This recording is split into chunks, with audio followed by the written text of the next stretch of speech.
Hello friends, आज आपण business statistics यातील इंट्रोडक्शन आणि काही इम्पॉर्टंट टर्म्स पाहणार आहोत। आता हे टर्म्स आहेत, तुम्हाला स्टॅटचं कोणताही टॉपिक असेल तर त्यासाठी या टर्म्स या कन्सेप्टचा तुम्हाला उपयोग होणार आहेच। आता स्टॅटिस्टिक्स अगदी खूप जुन्या कालावधीपासून वापरलं जातं। नॉर्मली आपल्या विद्यार्थ्याला आपल्याला मार्क्स विचारायचे असतील तर आपण काय करतो, त्या विद्यार्थ्याला सर्व विषयाचे मार्क्स विचारतो का? नाही, तर त्या विद्यार्थ्याला आपण काय विचारतो, पर्सेंटेज विचारतो। बरोबर, समजा आपण डॉक्टरकडे गेलो आणि डॉक्टरला सांगितलं की मला शुगरचा त्रास आहे आणि माझी शुगर चेक करायची आहे। मग डॉक्टर काय करतो, तुमच्या ब्लडचे काही सॅम्पल्स घेतो, काही ड्रॉप्स घेतो, काही थेंब घेतो आणि तुम्हाला तुमचा ब्लड टेस्ट सांगतो, ब्लड रिपोर्ट सांगतो की तुमच्या ब्लडमध्ये किती शुगर आहे। बरोबर, म्हणजे इथे सुद्धा आपण कोणत्या मेथडचा वापर करतो, सॅम्पलिंग मेथडचा वापर करतो। पूर्ण ब्लड शरीरातून पूर्ण रक्त जर काढून घेत नाही चेक करण्यासाठी, काही थेंब, फक्त काही सॅम्पल आपण चेक करतो। अगदी तुम्ही म्हणाल की आपण नॉर्मली गृहिणींना माहिती आहे, जे घरात काम करतात, भात करतो। बरोबर, आता भात शिजलेला आहे किंवा नाही हे पाहण्यासाठी आपण काय करतो, पूर्ण भात चेक करतो का? नाही, तर त्यावरील थोडेसे 4 ते 5 दाणे घेतो, भाताचे शिते घेतो आणि ते चेक करतो। ते जर शिजले असतील तर आपला पूर्ण भात शिजलेला आहे। म्हणजे इथे सुद्धा आपण कशाचा वापर करतो, सॅम्पलिंग मेथडचा वापर करतो।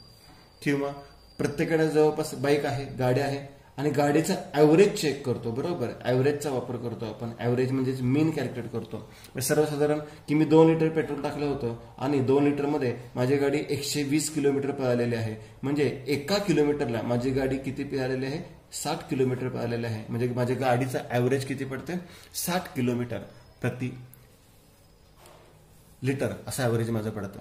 म्हणजे आपण काय करतो, सर्वसामान्य जीवनामध्ये आपण स्टॅटिस्टिक्सचा बऱ्याच ठिकाणी वापर करतो, पण तो कळत न कळतपणे करतो। इव्हन आता IPL मॅचेस चालू आहेत। बरोबर, आता मॅच पाहताना तुम्हाला कोणती टीम आहे ती चांगल्या प्रकारे काम करते हे तुम्हाला कशावरून कळतं, तर काही डायग्राम्स असतात बघा। मी तुम्हाला 2 डायग्राम दाखवतो, त्या 2 डायग्राम तुमच्या लगेच लक्षात येईल। समजा असं असेल मुंबई इंडियन्स आणि सुपर चेन्नई। बरोबर, तर इथे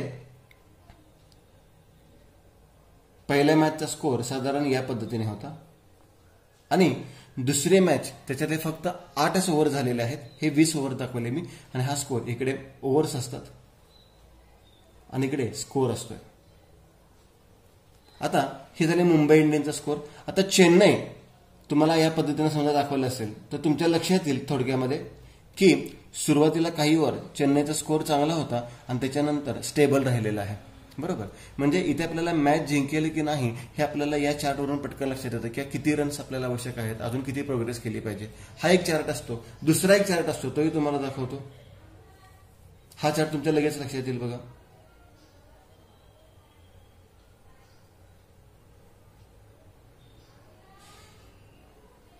म्हणजे ही पहिली ओव्हर, त्याच्यामध्ये फक्त 2 रन निघाले असतील। ही दुसरी ओव्हर, त्याच्यामध्ये 4 रन्स निघालेत। ही तिसरी ओव्हर, त्याच्यामध्ये 10 रन्स निघालेले आहेत। ही चौथी ओव्हर, त्याच्यामध्ये पुन्हा 2 रन्स निघालेले आहेत। ही 5वी ओव्हर, त्याच्यामध्ये 5 रन निघालेले आहेत।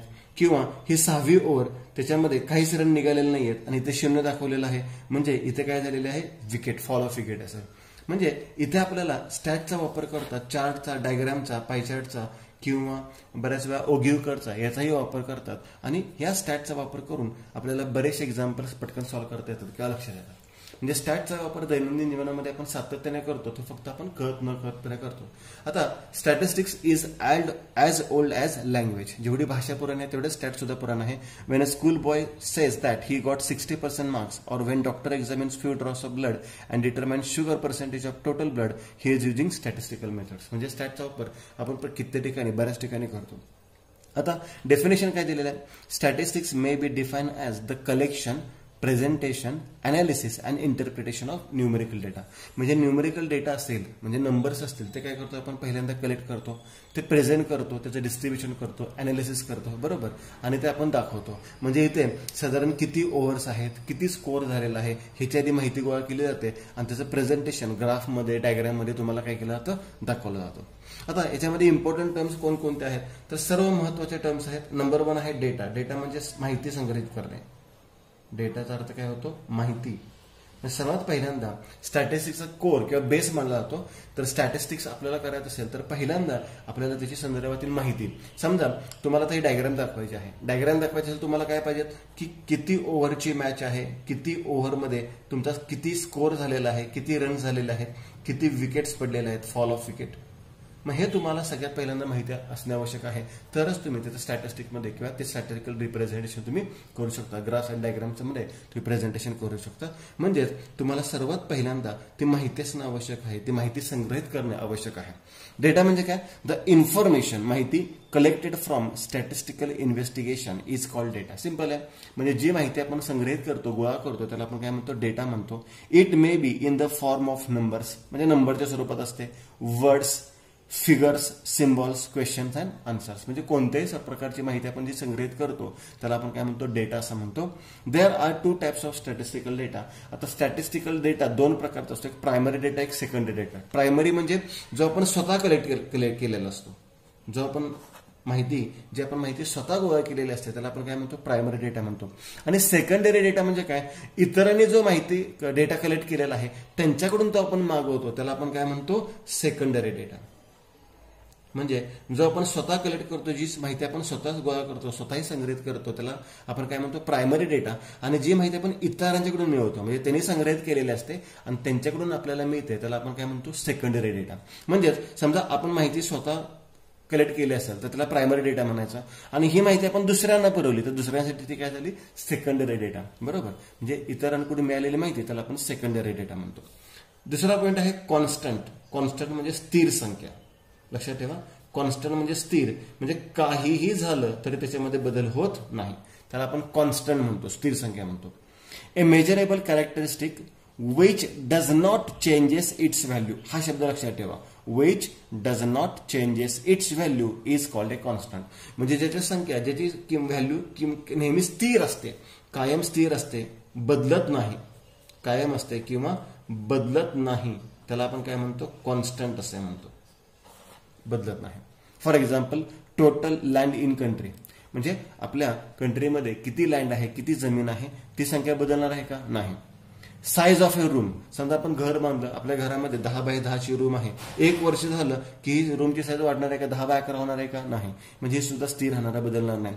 हाईट ऑफ ए स्टॅच्यू, म्हणजे एखादा पुतळा असेल आणि त्या पुतळ्याची उंची ठरवली असेल, एखादी मूर्ती असेल त्याची उंची ठरवलेली असेल, ते बांधतानाच 5 फुटाची बांधली असेल त्याची हाईट कमी जास्त होणार आहे का? नाही. म्हणजे काय? या वेळेला आपण काय म्हणतो? कॉन्स्टंट किंवा स्थिर असं म्हणतो. त्याच्या उलट आहे व्हेरिएबल. तिसरा पॉईंट कोणता आहे? व्हेरिएबल. कॉन्स्टंटच्या बरोबर अपोजिट व्हेरिएबल. व्हेरिएबल म्हणजे अस्थिर, म्हणजे सातत्याने बदलणारा. अस्थिर म्हणजे सातत्याने बदलणारा. याचं अगदी जिवंत उदाहरण जे सर्वांना माहित आहे असं पाहिलं तर सर्वात महत्वाचं आहे पॉप्युलेशन, लोकसंख्या. अगदी सेकंदाला आपली लोकसंख्या काय असते? बदलत असते, कमी होते, वाढते. बरोबर. म्हणजे पॉप्युलेशन, लोकसंख्या ही सातत्याने काय होत जाते? बदलत जाते. A measurable characteristic which changes its value is called variable. म्हणजे इथे काय सांगितलं? which does not changes its value is called constant, आणि a measurable characteristic which changes its value is called variable. म्हणजे जे संख्या किंवा किंमत सातत्याने बदलत जाते त्याला आपण व्हेरिएबल म्हणतो. फॉर एक्झाम्पल, पॉप्युलेशन, लोकसंख्या सातत्याने बदलते. सेल्स, विक्री सुद्धा प्रत्येक वेळेस बदलते. इन्कम सुद्धा आपला नॉर्मली बदलत असतो. एक्सपेन्सेस बदलत असतात. Age, height, weight of a person etcetera. बरोबर. म्हणजे ज्या संख्या ज्याची किंमत बदलत जाते त्याला व्हेरिएबल म्हणतो, आणि ज्याची किंमत स्थिर असते त्याला आपण काय म्हणतो? कॉन्स्टंट असं म्हणतो. आता व्हेरिएबल सुद्धा 2 प्रकारचे आहेत, एक डिस्क्रीट व्हेरिएबल आणि एक कंटिन्युअस व्हेरिएबल. डिस्क्रीट आणि कंटिन्युअस, त्याच्याबद्दल थोडीशी माहिती घेऊयात. A variable which takes only integer values is called a discrete variable.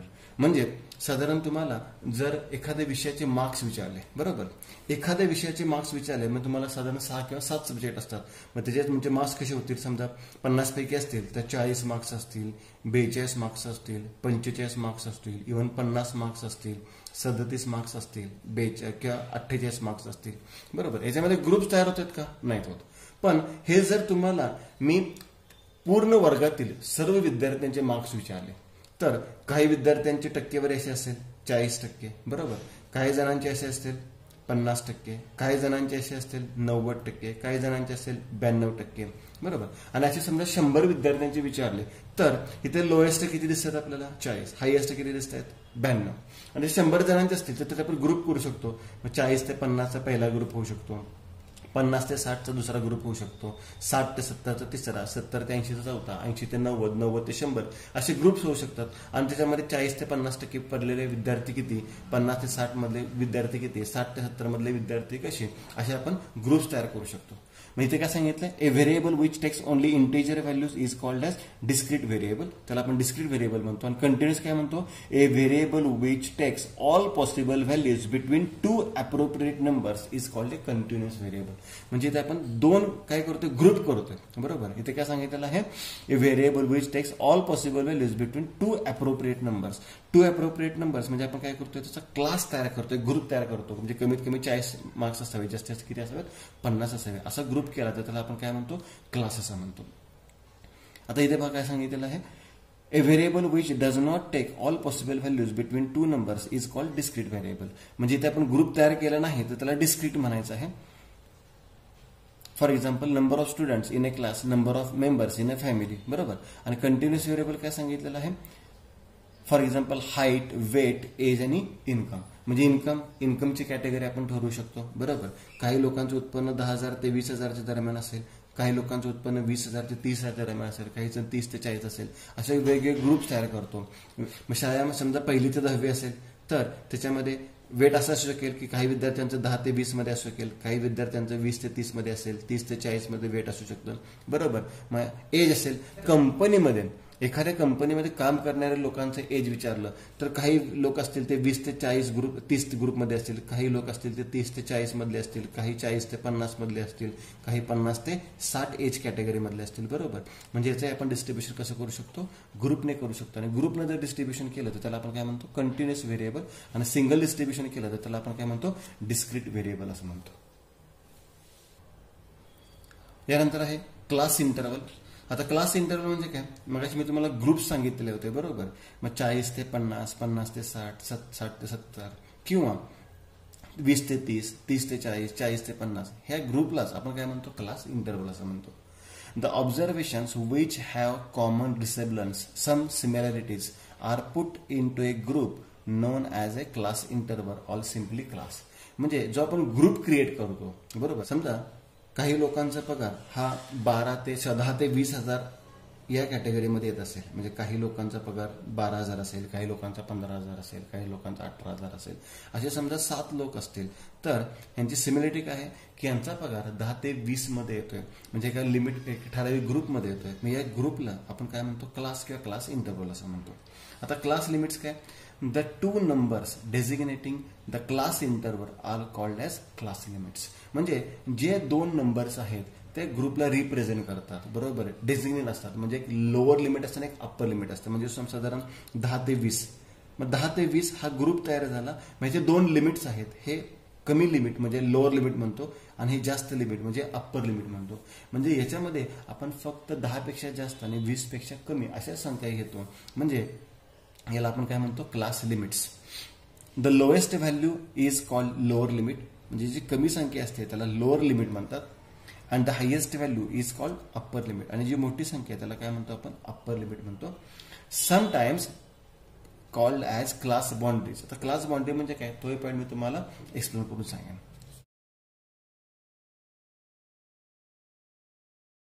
आता यानंतर आहे क्लास विड्थ. विड्थ म्हणजे काय, क्लासची साईज किती. आता प्रत्येक वेळेस आपण 10चा ग्रुप करतो असंही नाहीये, बरोबर. काही वेळेस असा ग्रुप होतो 0 ते 2, 2 ते 4, बरोबर. काही वेळेस असा ग्रुप होतो 0 ते 4, 4 ते 8, 8 ते 12. काही वेळेस असा होतो 5 ते 10, 10 ते 15. काही वेळेस असा होतो की 20 ते 30, 30 ते 40, बरोबर. मग आता इथे क्लास विड्थ किती आहे, तर याच्यामध्ये 2चं अंतर आहे, याच्यामध्ये 4चं अंतर आहे, याच्यामध्ये 5चं अंतर आहे, याच्यामध्ये 10चं अंतर आहे. मग या अंतराला, या विड्थला आपण काय म्हणतो, क्लास विड्थ असं म्हणतो किंवा लेंथ असं सुद्धा म्हणतो. The difference between the upper limit and the lower limit of a class is called the class width or length of that class. म्हणजे upper limit and lower limit मधला फरक, याची वजाबाकी केली 2, याची वजाबाकी केली 2 म्हणजे क्लास विड्थ किती आली 2, याची वजाबाकी केली 5, याची 5 म्हणजे क्लास विड्थ किती आली 5, याची किती आली 4 आली, याची किती आलेली आहे 10 आलेली आहे. त्याला आपण क्लास विड्थ असं म्हणतो. फ्रिक्वेन्सी म्हणजे काय, तर मगाशी मी सांगितलं की 10,000 ते 20,000 एवढं उत्पन्न असणारे व्यक्ती किती होत्या, 7. म्हणजे ही 7 व्यक्ती म्हणजे या क्लासची काय झाली, फ्रिक्वेन्सी झाली. Frequency, the number of times A particular value of A variable is repeated in the data is called frequency of that value. It is denoted by F. आणि फ्रिक्वेन्सी कशी दाखवतो आपण, एफ, स्मॉल एफ दाखवतो, त्याला आपण काय म्हणतो, frequency असं म्हणतो. आणि क्लास फ्रिक्वेन्सी म्हणजे हेच फ्रिक्वेन्सी, फक्त डिस्क्रीटमध्ये वेगळी आणि कंटिन्युअसमध्ये. डिस्क्रीटमध्ये लगे त्याला फ्रिक्वेन्सी म्हणायची आणि क्लासमध्ये त्याला काय म्हणायचे, class frequency. The number of items which belongs to the same class is called class frequency of that class. It is denoted by F. CF म्हणू शकतो किंवा एफ सुद्धा म्हणू शकतो. पण सीएफ म्हटलं की क्युम्युलेटिव्ह फ्रिक्वेन्सी सुद्धा होऊ शकते. त्यामुळे कुठल्याही फ्रिक्वेन्सीला, मग ते क्लासचे असू देत किंवा सिंपल असू देत, त्याला काय म्हणायचं आपण, एफ. आता हे फ्रिक्वेन्सी म्हणजे काय, क्लास विड्थ म्हणजे काय, क्लास म्हणजे काय, डिस्क्रीट सिरीज म्हणजे काय, व्हेरिएबल म्हणजे काय, तर सॉरी कंटिन्युअस म्हणजे काय, तर त्यासाठी मी काही 2 एक्झाम्पल घेतो. बघा, द वेट ऑफ 30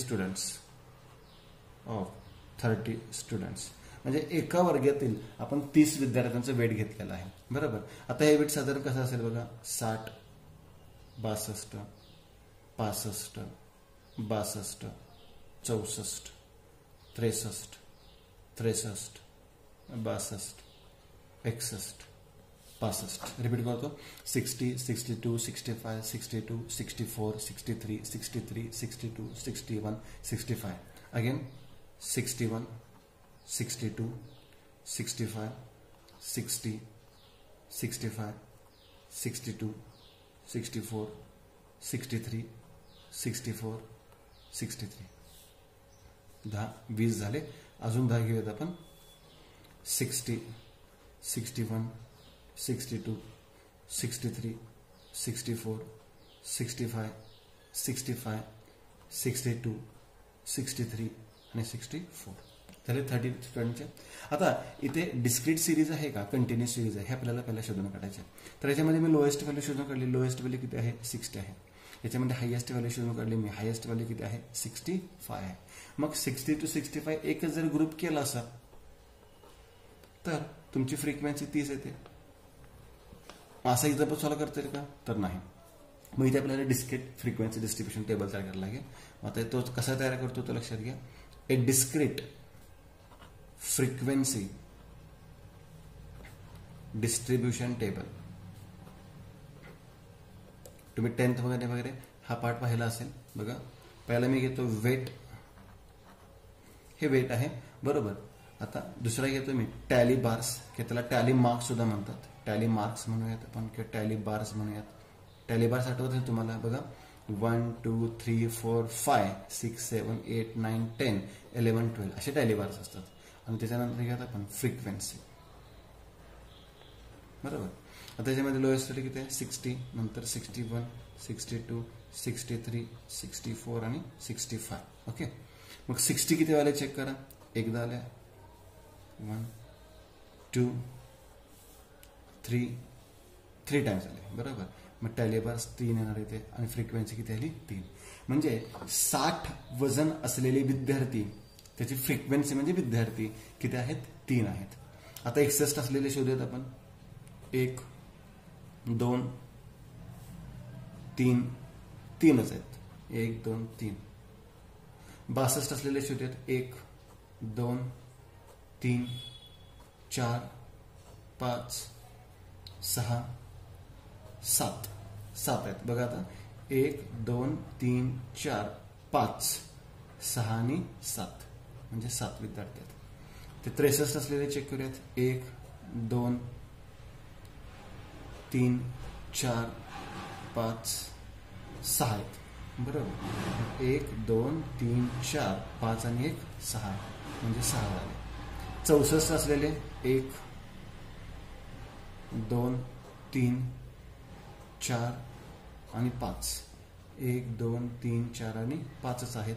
आणि 65 वेळ वजन असलेले 1, 2, 3, 4, 5 आणि 6. 1, 2, 3, 4, 5 आणि 1, 6 म्हणजे 6 झालेले आहेत. म्हणजे टोटल करूया. त्याची टोटल किती आली पाहिजे, 30 आली पाहिजे. 6, 6, 6, 12, 6, 18, 19, 20, 21, 22, 23, 24.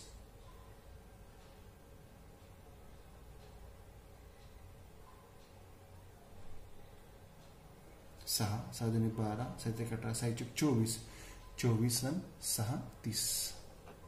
बरोबर. म्हणजेच याला आपण काय म्हणतो फ्रिक्वेन्सी. मग 60 वजन असलेले विद्यार्थी किती 3, म्हणजे 60 ची फ्रिक्वेन्सी किती आली 3. 61 वजन असलेले 3च आहेत, 62 वजन असलेले 7 आहेत, 63 वजन असलेले 6 आहेत. मग याला काय म्हणतो आपण फ्रिक्वेन्सी म्हणतो. आता क्लास बाबतीत विचार करूयात आपण. जर क्लासचं कॅल्क्युलेशन असेल तर ते कॅल्क्युलेशन आपण कसं करतो त्यासाठी मी दुसरं एक्झाम्पल घेतो. हे झालं डिस्क्रीट सिरीज. बरोबर. इथे मी तुम्हाला मग अशी डिस्क्रीट सांगितलं, डिस्क्रीट व्हेरिएबल, तो हा पार्ट झाला. आता कंटिन्युअससाठी आपण दुसरा पार्ट पाहणार आहोत. मग त्यासाठी दुसरं एक्झाम्पल घेऊयात. आता marks obtain by 30 students in स्टॅटचे मार्क्स घेऊयात आपण. बरोबर. मग असे आपण वेळ घेतलं होतं, आता मार्क्स घेऊयात. तर काही विद्यार्थ्यांना, एका विद्यार्थ्याला 48 पडलेत, 4, 0, 49 आपले असे असतील. 48, 49, 0 वगैरे आपले नसणार आहेत. 35, 8, 10, 32, 44, 21. अगेन 32, 12, 27, 31, 20, 41, 19, 25, 28 आणि 38. अगेन 7, 13, 1, 48, 39, 21, 15, 30, 39 आणि 29. 30 स्टुडंटचे मार्क्स दिलेले आहेत. आता इथे मात्र आपल्याला लोएस्ट व्हॅल्यू किती दिसते तर 0 दिसते. हायएस्ट व्हॅल्यू किती दिसते याच्यामध्ये तर 49 किंवा 48 आहे, 49 आहे. बरोबर. आता इथे आपण 0, 1, 2, 3, 4 असं केलं तर खूप वेळ लागेल. मग इथे आपल्याला ग्रुप करावे लागतील. मग ग्रुप तुम्ही 0 to 5 करा किंवा 0 to 10 करा. तर इथे आपल्याला कंटिन्युअस फ्रिक्वेन्सी टेबल तयार करावं लागणार आहे. एक continuous frequency distribution table, a table showing distribution of 30 students in Saturdays असं त्याचं हेडिंग आहे. पण आपण शॉर्टमध्ये हेडिंग दिलेलं आहे. मग इथे क्लास, इथे टॅली बार्स किंवा टॅली मार्क्स म्हणतो आपण, आणि इथे आपण फ्रिक्वेन्सी बघूयात. ठीक आहे. आता क्लास कशी येणार बघा. 0 to 10, 0 to 30, 30 to 40, 40 to 50. याला आपण एक्सक्लुझिव्ह क्लास म्हणतो. इन्क्लुझिव्ह क्लास वेगळे असतात. म्हणजे 0 to 9, 10 to 19, 20 to 29 असे पण क्लास असतात. पण इन्क्लुझिव्ह आणि एक्सक्लुझिव्ह मधला फरक तुम्हाला थोड्या वेळाने मी सांगणारच आहे. आता चेक करूयात. 48, आता एक एक चेक करायला नको, तर इथे प्रत्येक ग्रुपचं नको. तर 48 कशामध्ये येणार तर 40 to 50 मध्ये येणार. ओके. 4 कशामध्ये येणार तर 0 to 10 मध्ये येणार. 0 to 10 मध्ये येणार. 49 कशामध्ये येणार 42 to 50 मध्ये येईल. 35 कुठे येईल 30 to 40 मध्ये येईल. 8 0 to 10 मध्ये येतील. 10 आता ह्याच्यामध्ये कन्फ्युजन असतं मुलांचं. बघा 10 कुठे दाखवायचं तर मी लिहितो 10 हे 10 ते 20 मध्ये येणार. म्हणजेच काय की अप्पर लिमिट आहे तो एक्सक्लूड करायचा असतो, म्हणून याला एक्सक्लुझिव्ह क्लासेस म्हणतात. म्हणजे इथला अप्पर लिमिट आपण पुढच्या क्लासमध्ये घ्यायचा असतो. म्हणजे 10 0 ते 10 मध्ये घ्यायचं नाही, तर कुठे घ्यायचं 10 ते 20 मध्ये घ्यायचं. 32 32 कुठे येणार 30 to 40 मध्ये येणार. 44 कुठे येणार 40 to 50 मध्ये येणार. 21 कशामध्ये येणार 20 to 30 मध्ये येणार. 30 to 40. 12 10 to 20. 27 20 to 30. 31 30 to 40. 20 कशात येणार आता बघा 20 कशात येणार सांगा 20 to 30 मध्ये येणार. 20. 41 कुठे येणार 19 कुठे येणार. 25 कुठे येणार. 28 कुठे येणार. आता ही 5वी लाईन आहे बरोबर 28. 38 कुठे येणार ही पण 5वी लाईन आहे. 7 कुठे येणार. 13 कुठे येणार. 1 कुठे येणार. 48 कुठे येणार. 39 कुठे येणार. 21 कुठे येणार. 15 कुठे येणार. आता 5वी लाईन इकडे घेऊयात. 30 आता 30 कुठे येणार सांगा बरं तुम्ही सांगा मला. आता 30 कुठे येणार 30 to 40 मध्ये येणार. 39 कुठे येणार, सॉरी 39 इथे येणार आणि 29 कुठे येणार, तर इथे येणार. म्हणजे 0 ते 10 या ग्रुपमधले किंवा 0 ते 10 मार्क्स पडलेले विद्यार्थी संख्या किती आहे, 5. फ्रिक्वेन्सी किती झाली, 5. 10 ते 20 ची फ्रिक्वेन्सी किती आहे, 5. 20 ते 30 ची फ्रिक्वेन्सी किती आहे, 7. 30 ते 40 ची किती आहे, 8. आणि 40 ते 50 ची किती आहे, 5. याची आपण टोटली केली 7 आणि 5 15, 15 आणि 15 30, आले का 30 students.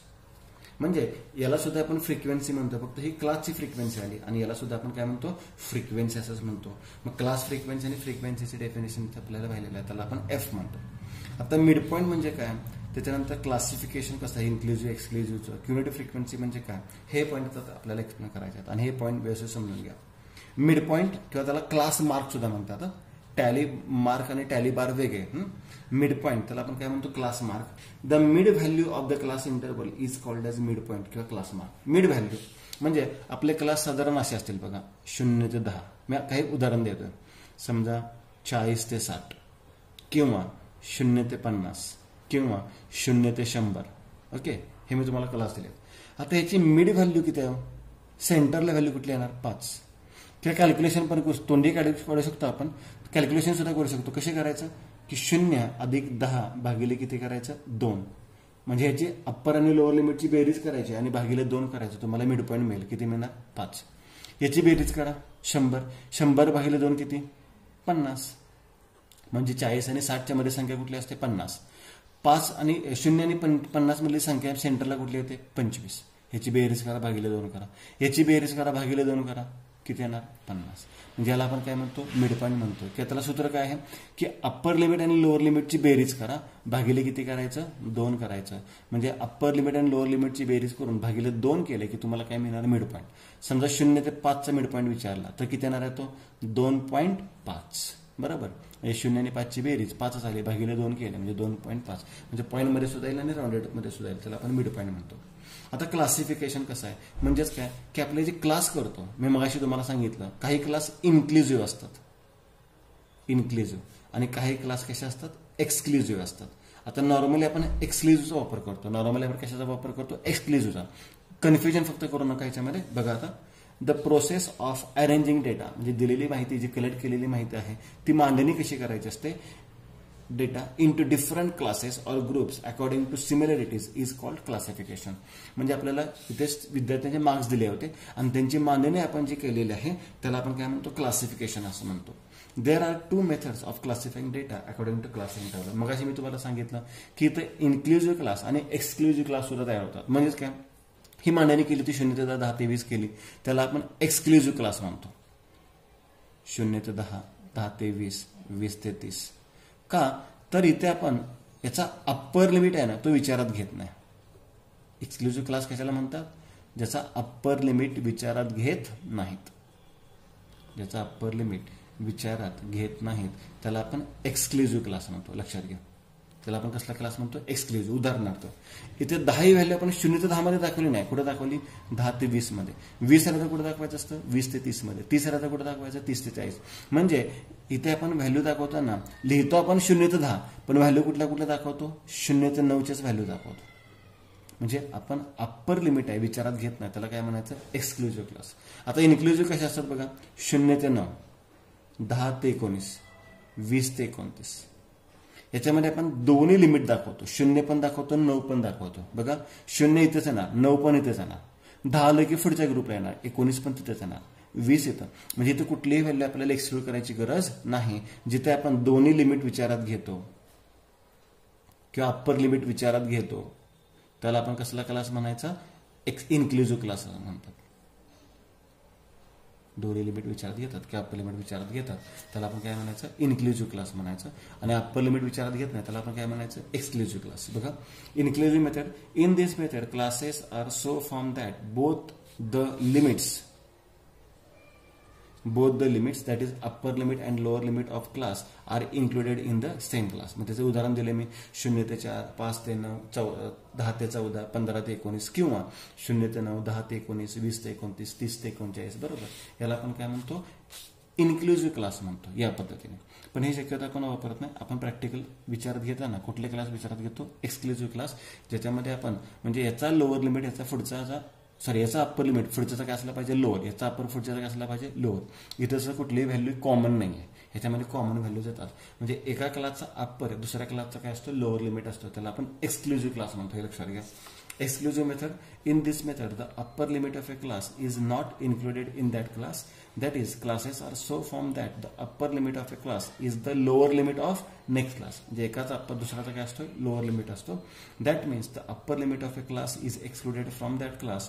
So the method is called as exclusive method. याच्यामध्ये आपण अप्पर लिमिट विचारात घेत नाही, एक्सक्लूड करतो, विचारात घेत नाही, म्हणून त्याला कुठली मेथड म्हणतो? एक्सक्लुझिव्ह मेथड असं म्हणतो.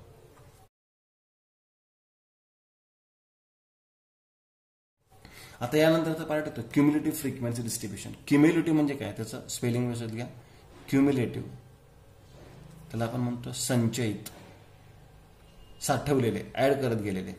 म्हणजे समजा आपण पैसे साठवायचे आपल्याला सवय असते बघा. म्हणजे प्रत्येक दिवसाला आपण 10,000 रुपये बाजूला काढतो. म्हणजे आपण ते पैसे काय करतो? क्युम्युलेट करतो. मग एका महिन्याला आपले 3,000 रुपये होतील, 3,100 रुपये होतील किंवा 300 रुपये होतील. बरोबर. कशी आपण रक्कम काढतो? 100 काढले तर 3,000 होतील, 10,000 रुपये काढले तर 300 रुपये होतील. त्याला आपण काय म्हणतो? क्युम्युलेटिव्ह म्हणजे संचयित. म्हणजे आपण संख्या जर ऍड करत गेलो तर आपल्याला संचयित रक्कम मिळते, साठवलेली रक्कम मिळते. बरोबर. आता पाहूयात क्युम्युलेटिव्ह फ्रिक्वेन्सी म्हणजे काय. A frequency distribution simply tell us how frequently a particular value of a variable is occurring. म्हणजे फ्रिक्वेन्सी आपल्याला दाखवतात की 0 ते 10 मध्ये किती विद्यार्थी आहेत, 10 ते 20 मध्ये किती विद्यार्थी आहेत. बरोबर. The frequencies obtained from continuous frequency distribution are called as class frequency. Class frequency असेल तर त्याला क्लास फ्रिक्वेन्सी म्हणतो आणि डिस्क्रीट असेल त्याला फ्रिक्वेन्सी फक्त म्हणतो. If we added the frequencies up to or above the given value, the added frequency is called as cumulative frequency. आता ही cumulative frequency कशी काढायची असं सांगतो मी तुम्हाला. लक्ष द्या. आता जर आपण वरून सुरुवात केली, जर आपण कुठून सुरुवात केली? वरून. म्हणजे पहिली संख्या किती घ्यायची? 5. 5 मध्ये किती मिळवायचे? 5 मध्ये किती झाले? 10. लक्ष द्या व्यवस्थित. 5 मध्ये 5 मिळवले 10. आता 10 मध्ये पुढचे मिळवायचे 7 म्हणजे 17. 17 मध्ये 8 मिळवले 25. 25 मध्ये 5 मिळवले 30. कळते काय? बघा परत एकदा. 5 ही संख्या आहे अशी 5 मध्ये पुढचे ऍड केले 5 म्हणजे 10 झाले. 10 मध्ये पुढचे ऍड केले 17 झाले. 17 मध्ये पुढचे ऍड केले 25 झाले. 25 मध्ये पुढचे ऍड केले 30 झाले. याला म्हणतात LCF, लेस दॅन क्युम्युलेटिव्ह फ्रिक्वेन्सी. लसाई मसाई नाही हा, म्हणजे LCF. आता उलट पद्धतीने हे आपण वरून खालीपर्यंत गेलो. बरोबर. आता खालून वरती गेलं तर कसं कॅल्क्युलेशन येईल बघा. खालची व्हॅल्यू किती आहे? 5. 5 आणि 8 किती? 13. 13 आणि 7 किती? 20. 20 आणि 5 किती? 25. 25 आणि 5 किती? 30. याला आपण काय म्हणतो? MCF, more than cumulative frequency. आता बरेच जण असं करतात की एलसीएफचे उलट दिले की एमसीएफ होत होतं. तर नाही, इथे 5 आहे, इथे 5 आहे, पण इथं 10, इथं 13 आहे. तर एमसीएफ आणि एलसीएफ उलट नसतात. फक्त वरून सुरुवात केली तर त्याला काय म्हणायचं? एलसीएफ. आणि खालून सुरुवात केली बेरजेला तर त्याला काय म्हणायचं आहे? एमसीएफ. म्हणजे लेस दॅन क्युम्युलेटिव्ह फ्रिक्वेन्सी आणि मोर दॅन क्युम्युलेटिव्ह फ्रिक्वेन्सी. पाहता. If we added the frequencies up to म्हणजे वरून खाली, or above म्हणजे खालून वरती, the given value, the added frequency is called cumulative frequency. ज्या बेरीज केलेल्या संख्या आहेत त्याला आपण काय म्हणतो? cumulative frequency असं म्हणतो. मोर दॅन cumulative frequency किंवा लेस दॅन cumulative frequency असेल. There are two types of cumulative frequency. If we added frequencies up to a given value, up to म्हणजे वरून खाली, up to म्हणजे वरून खाली, तर त्याला आपण काय म्हणायचं? LCF म्हणायचं. Then it is called as less than cumulative frequency. And if we add the frequencies above a given value, above म्हणजे खालून वरती, अबव म्हणजे काय? खालून वरती, अबव म्हणजे खालून वरती, तर त्याला काय म्हणायचं आपण? More than cumulative frequency. बरोबर. किंवा greater than cumulative frequency. Then it is called as greater than cumulative frequency, and a table showing the cumulative frequency corresponding to the class limits is known as cumulative frequency distribution. मग या टेबलमध्ये फक्त आता इथे continuous frequency table आहे, या टेबलमध्ये फक्त एलसीएफ किंवा एमसीएफ दाखवला तर त्याला आपण काय म्हणू शकतो? क्युम्युलेटिव्ह फ्रिक्वेन्सी डिस्ट्रीब्युशन टेबल असं म्हणू शकतो. In other words, after arranging data in ascending order, ascending म्हणजे चढता क्रम, descending म्हणजे उतरता क्रम, for less than CF पाहिजे येते, less than CF, we add up the frequencies from above, and for more than cumulative frequency we add up frequency from below.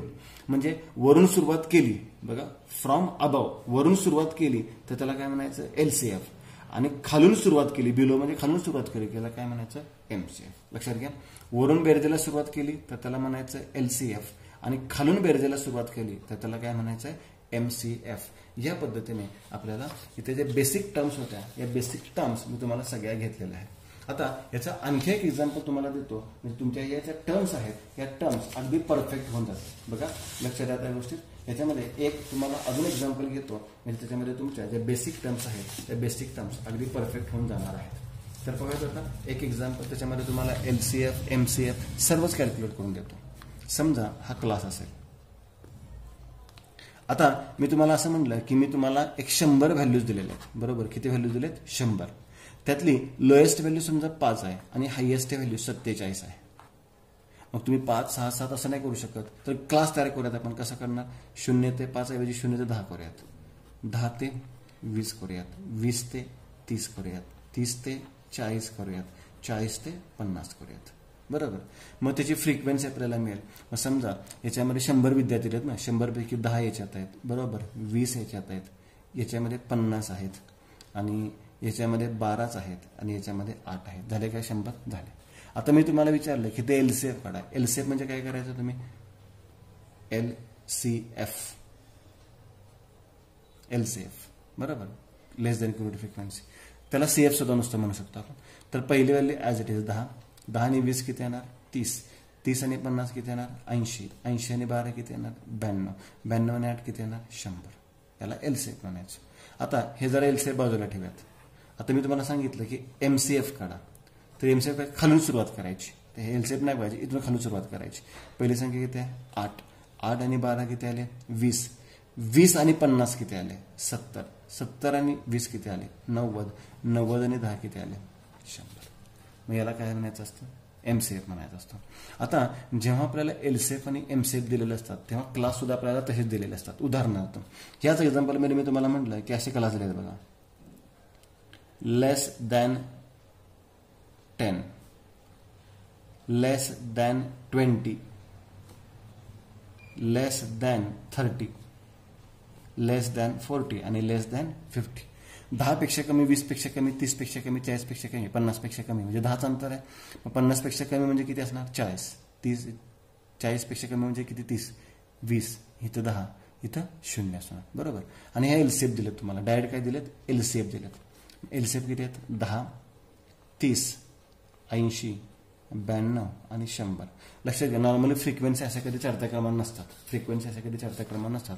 आता याच्यावरून तुम्हाला फ्रिक्वेन्सी शोधून काढायची. याच्यावर तुम्हाला उदाहरणामध्ये एलसीएफ दिले असेल, आणि एलसीएफ वरून तुम्हाला काय काढायचं असेल, फ्रिक्वेन्सी काढायची असेल. एलसीएफ याच घेऊयात आपण, 10, 30, 80, 92 आणि 100. बघा आता ह्या एलसीएफ काढायच्यात आपल्याला. एलसीएफ काय शोधून काढायचं, फ्रिक्वेन्सी कशा काढायच्या, परत रिपीट करतो. पहिली संख्या आयशी घ्या, किती आली, 10. आता या दोन्हीतला फरक सांगा, या दोन्हीतला फरक किती आला, 20. आता या दोन्हीतला फरक सांगा, किती आला फरक, 50. या दोन्हीतला फरक सांगा, किती फरक आला, 12. आणि या दोन्हीतला फरक सांगा, फरक किती आला, 8. चेक करा, 10, 20, 50, 12 आणि 8, बरोबर. म्हणजे या पद्धतीने केले. समजा एमसीएफ घेऊयात आपण. काय घेऊयात आपण, एमसीएफ. एमसीएफ घेऊयात बघा, 100, 90, 70, 20 आणि 8. आता एमसीएफची सुरुवात वरून, एमसीएफ वरून आपल्याला काय काढायच्यात, फ्रिक्वेन्सी काढायच्यात. तर एमसीएफची सुरुवात कुठून करतो आपण, खालून करतो. याची सुरुवात आपण वरून करतो, बरोबर, इथून करतो. एमसीएफ सुरुवात कुठून करतो आपण, खालून करतो, म्हणजे इथून सुरुवात करतो. त्याला मी स्टार केला. 8, 8 आणि 20 मधला फरक सांगा, 12. 20 आणि 70 मधला फरक सांगा, 50. 70 आणि 90 मधला फरक सांगा, 20. आणि 90 आणि 100 मधला फरक सांगा, 10. आलं का लक्षात. म्हणजे 10, 20, 50, 12 आणि 8. म्हणजे तुम्हाला फ्रिक्वेन्सीवरून एलसीएफ एमसीएफ काढता येतात, किंवा एलसीएफ आणि एमसीएफ वरून तुम्हाला फ्रिक्वेन्सी सुद्धा काढता येतात. आता मिड पॉईंट, ह्याचा मिड पॉईंट सोपा आहे. सांगा 0 ते 10चा मिड पॉईंट किती असणार, मग 5. 10 ते 20चा 15, 20 ते 30चा 25, 30 ते 40चा 35, 40 ते 50चा किती आला, 45. मिड पॉईंट सुद्धा सोपं आहे. समजा तुम्ही म्हणला की 0 ते 5 क्लास आहे, 5 ते 10 आहे, 10 ते 15 क्लास आहे, 15 ते 20 क्लास आहे. मग सोपं आहे. ह्याची बेरीज करा भागिले 2 करा म्हणजे 2.5 येईल. ह्याची बेरीज करा भागिले 2 करा 7.5 येईल. इथे 12.5 येईल. इथे 17.5 येईल. समजा क्लास असे असतील 0 ते 2, 2 ते 4, 4 ते 6, 6 ते 8, तर फ्रिक्वेन्सी मिड पॉईंट सोपं आहे. किती येणार 3, 5, त्याच्यानंतर किती येणार सॉरी इथं 3 येणार, इथे 1 येणार सॉरी 1, इथे किती येणार 3, इथं 5 आणि इथे किती येणार 7. या दोन्हीची बेरीज करून भागिले 2 करायचं. ह्याची बेरीज करून 2 केले 1 आला, बेरीज करून भागिले 2 केलं 3 आलं, बेरीज करून भागिले 2 केलं 5 आलं, बेरीज करून भागिले 2 केलं 7 आलं. म्हणजे मिड पॉईंट सुद्धा तुम्ही इझिली कॅल्क्युलेट करू शकता. LCF, MCF हे जे पॉईंट्स आहेत हे तुम्हाला स्टॅटिस्टिक्ससाठी खूप महत्वाचे आहेत. आता ह्याच्यानंतर आपण सेकंड जो चॅप्टर पाहणार आहोत, जो सेकंड पार्ट पाहणार आहोत सेकंड लेक्चरमध्ये आपण ग्राफ्स अँड डायग्राम्स पाहणार आहोत. आणि तिथून पुढे थर्ड लेक्चर जे होणार आहे त्याच्यामध्ये आपलं मीन, मेडियन, मोडचं कॅल्क्युलेशन आहे. त्याच्यामध्ये तुम्हाला class, frequency, less than frequency, cumulative frequency, more than cumulative frequency, mid point या सगळ्याचा विचार करायचा आहे. तर हे सगळ्यात थिअरॉटिकल पार्ट आहे, हा मी तुम्हाला देतोय. हा व्यवस्थित लिहून ठेवा, ह्याची नोट तयार करून ठेवा आणि पुढचं जे लेक्चर आहे ते नंतर नेक्स्ट पेजवर तुम्ही काय करायचे सुरुवात करायची. थँक्यू.